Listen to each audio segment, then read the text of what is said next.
Bismillahirrahmanirrahim. Assalamualaikum warahmatullahi wabarakatuh. Alhamdulillah alladzi an'amana bi ni'matil iman wal islam. Asyhadu an la ilaha illallah wa asyhadu anna Muhammadar Rasulullah. Allahumma shalli ala sayyidina Muhammad wa ala ali sayyidina Muhammad. Amma ba'du. Bagaimana kabarnya Bapak Ibu, kaum muslimin muslimat, abang-abang, mas-mas, mbak-mbak semuanya, adik-adik, remaja-remaji, pemuda-pemudi Islam dimanapun Anda berada. Jumpa lagi dengan saya di channel saya ini. Dan alhamdulillah pada kesempatan malam hari ini kita akan melanjutkan kajian kita, yaitu tentang rute perjalanan hidup manusia. Yang sebelumnya sudah ada alam roh, masih ingat ya? Kemudian yang kedua adalah alam kandungan. Maka manusia pun kemudian memasuki rute yang ketiga, yaitu alam dunia. Kehidupan di alam dunia ini bagi kita manusia sangat penting sekali. Karena disinilah penentunya. Jadi kehidupan dunia ini yang menentukan. In ahsantum li anfusikum. Kalau kamu baik, maka kebaikan yang akan kamu dapatkan. Wa in asatum falah. Kalau kamu melakukan yang buruk, maka keburukan pula balasan yang akan kamu rasakan. Allah memberikan kesempatan kita dalam perjalanan yang panjang ini untuk singgah di alam dunia guna mengumpulkan bekal. Watazawwadu, kumpulkan bekal kata Allah. Kumpulkan bekal karena perjalanan ke depan ini masih sangat jauh, masih sangat lama. Bahkan selama-lamanya nanti. Maka kumpulkan bekal yang sebanyak-banyaknya, jangan terlena, kumpulkan bekal. Fa inna khairaz zat at-taqwa. Maka sebaik-baik bekal yang harus kamu kumpulkan untuk perjalanan yang berikutnya adalah takwa. Laksanakan perintah Allah dan jauhi larangannya. Kaum muslimin wal muslimat rahimakumullah. Walaupun manusia itu hidup tinggal di dunia ini, tetapi tetap saja kita membutuhkan petunjuk dari Allah Subhanahu wa taala tentang karakter kehidupan dunia ini.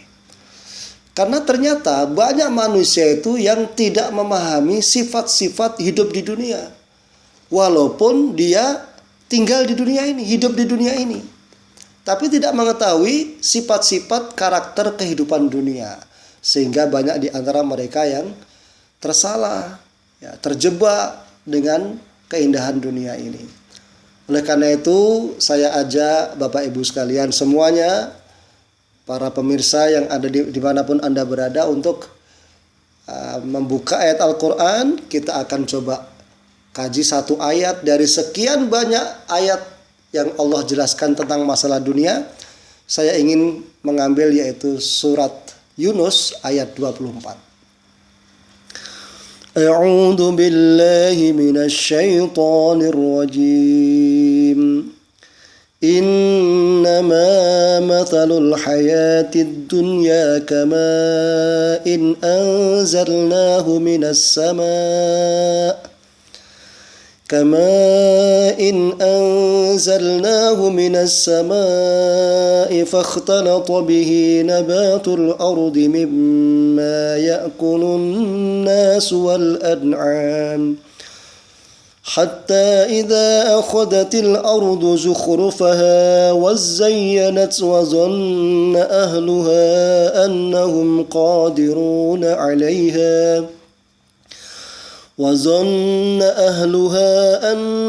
قادرون عليها أتاها أمرنا ليلا أو نهارا فجعلناها حصيدا كأن لم تغن بالأمس كذلك نفصل الآيات لقوم يتفكرون. Shadaqallahul adzim. Allahumma arhamna bil Quran.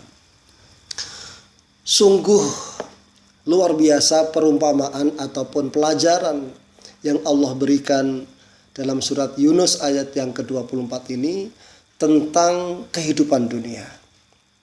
Yang mana Allah menyampaikan kepada kita, innama mathalul hayatid dunya. Kehidupan dunia ini hanyalah kama in anzalnahu minas sama, seperti air hujan.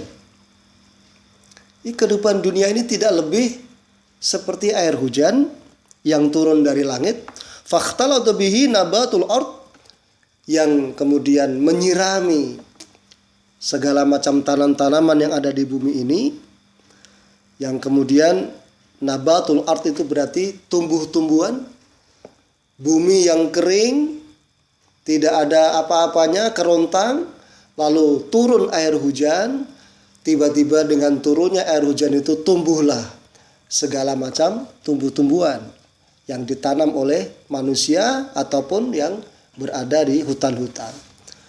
Yang ditanam oleh Pak Tani menanam benih padi, tumbuhlah padi, jagung, kemudian singkong, kemudian buah-buahan, ada semangka, ada apel, ada jeruk dan lain sebagainya.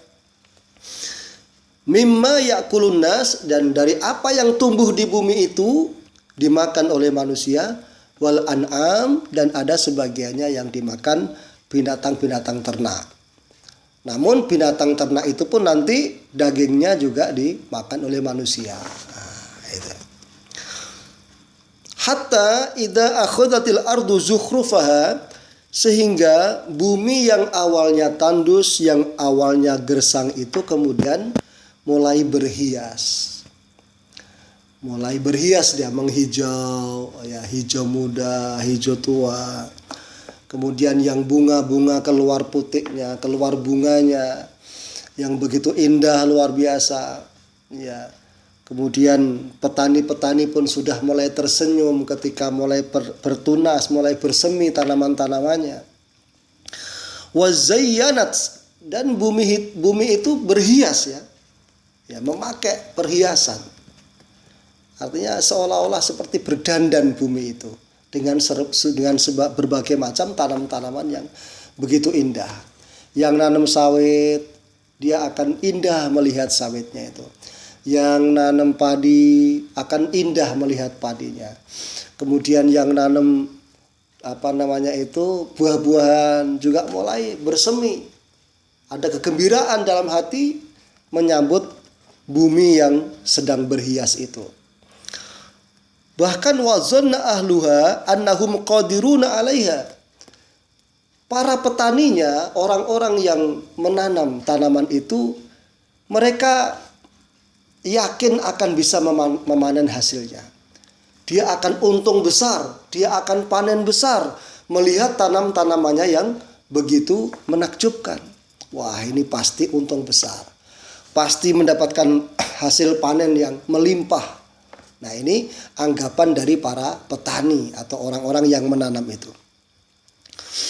Kemudian Allah melanjutkan firman-Nya, ataha amruna lailan aw nahara. Akan tetapi datanglah musibah yang diperintahkan atas perintah kami, baik di waktu malam atau di waktu siang. Ini perumpamaan dunia itu seperti itu. Seperti tanam-tanaman petani yang sudah menghijau, sudah mulai berbuah, sudah hijau tua, menguning, sudah siap dipanen. Tapi Allah datangkan bencana. Bisa itu berupa angin yang sangat kencang, atau banjir yang datang, atau sambaran petir, atau mungkin didatangkan hama-hama, sehingga faj'alnaha hasida, sehingga sawah itu atau tanam-tanaman itu menjadi hilang, menjadi kering, menjadi hilang. Ya. Ka'alam tagna bil amas, seperti tidak pernah ada tanaman di situ kemarin. Jadi seolah-olah kemarin tidak pernah ada orang menanam tanaman di situ. Ya, padahal sebelumnya setelah bumi itu kering, disirami air hujan, tumbuh dengan begitu indahnya, sampai-sampai orang itu yakin akan panen raya, ternyata habis musnah ditelan bencana alam. Ini perumpamaannya seperti itu. Kadzalika nufassilul ayati liqaumi yatafakkarun. Seperti itulah kami menjelaskan ayat-ayat liqaumi yatafakkarun, bagi yang berfikir, bagi kaum yang berfikir. Maka ayo kita berfikir, ayo kita merenung. Apa maksud dari perumpamaan itu? Yang pertama, maksud dari perumpamaan itu adalah begitu cepatnya kehidupan dunia ini berjalan, waktu terus berlalu. Begitu cepatnya, keindahannya itu hanya sebentar. Nah, ini pemahaman yang pertama. Kita hidup manusia ini di dunia ya, sama hampir kalau dikatakan perumpamaan tadi sama. Bumi yang kering berarti pada saat kita bayi, tidak bisa apa-apa, tidak punya apa-apa. Lalu kemudian dituruni bumi yang kering itu dituruni hujan, diturunkan hujan di tempat itu. Artinya apa? Si bayi yang tidak bisa apa-apa, tidak tahu apa-apa tadi dihujani dengan rahmat Allah Subhanahu wa taala. Sehingga tanam-tanaman itu kemudian muncul, tumbuh, berhias. Ya begitulah manusia semakin besar, semakin kuat, semakin cantik, semakin tampan. Dan wazanna ahluha annahum qadiruna 'alaiha. Para petani itu menyangka akan panen. Orang hidup di dunia ini kalau tidak mendapatkan siraman-siraman, tidak mendapatkan pencerahan, itu mereka merasa akan tinggal selamanya. Mereka menyangka kematian itu masih lama. Pasti akan aku kuasai dunia ini. Pasti aku akan bersama dengan hartaku ini selamanya. Yahsabu annama lahu akhlada. Mereka menyangka akan kekal bersama dengan harta bendanya itu. Tak taunya tanaman yang akan dipanen itu hilang musnah, terkena bencana. Kalau musibah tanam-tanaman itu mungkin tadi yang disebutkan, mungkin banjir, mungkin angin dan sebagainya. Kalau musibah yang menimpa kita apa? Kematian.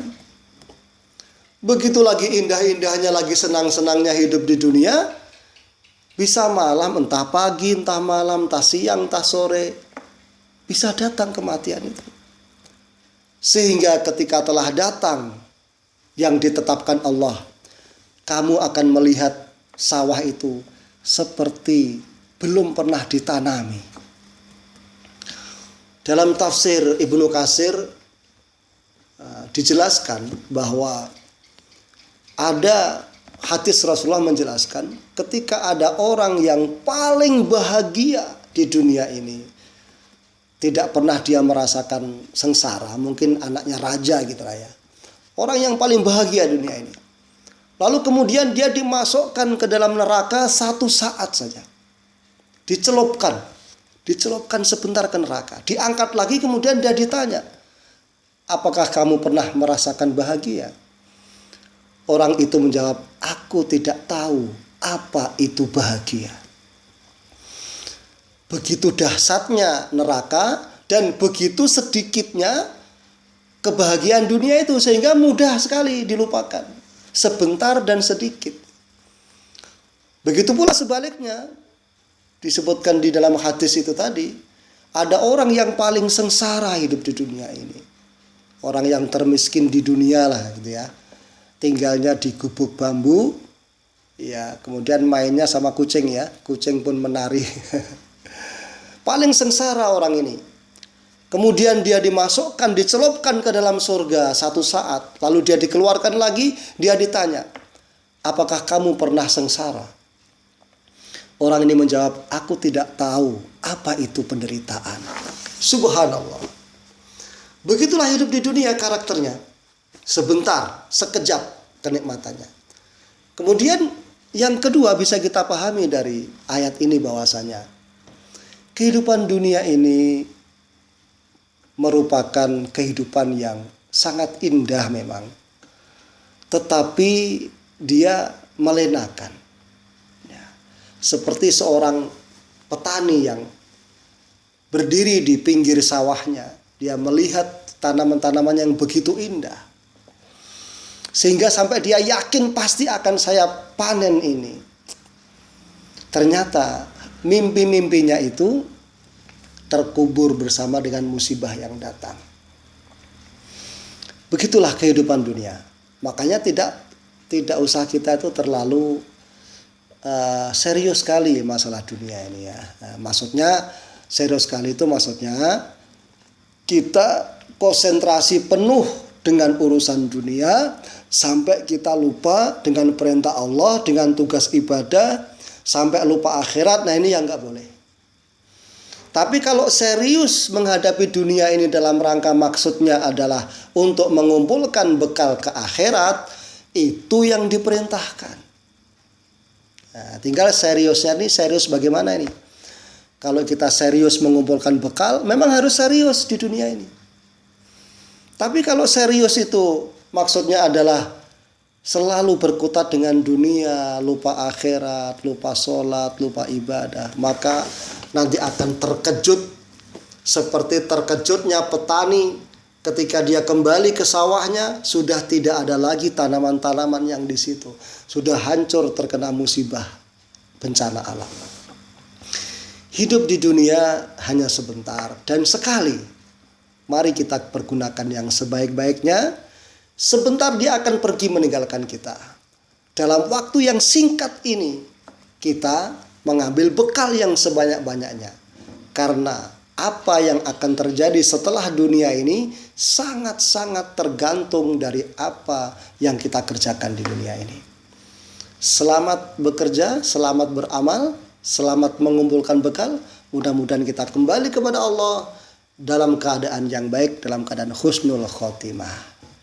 Demikian yang bisa kami sampaikan. Mudah-mudahan yang singkat ya secara ringkas ini bermanfaat, dan mudah-mudahan kita semuanya diberikan kepahaman oleh Allah tentang hidup di dunia ini dan bisa kita kembali kepadanya dalam keadaan ridho dan diridhoi. Wal afu minkum wallahul muwafiq ila aqwamit thoriq.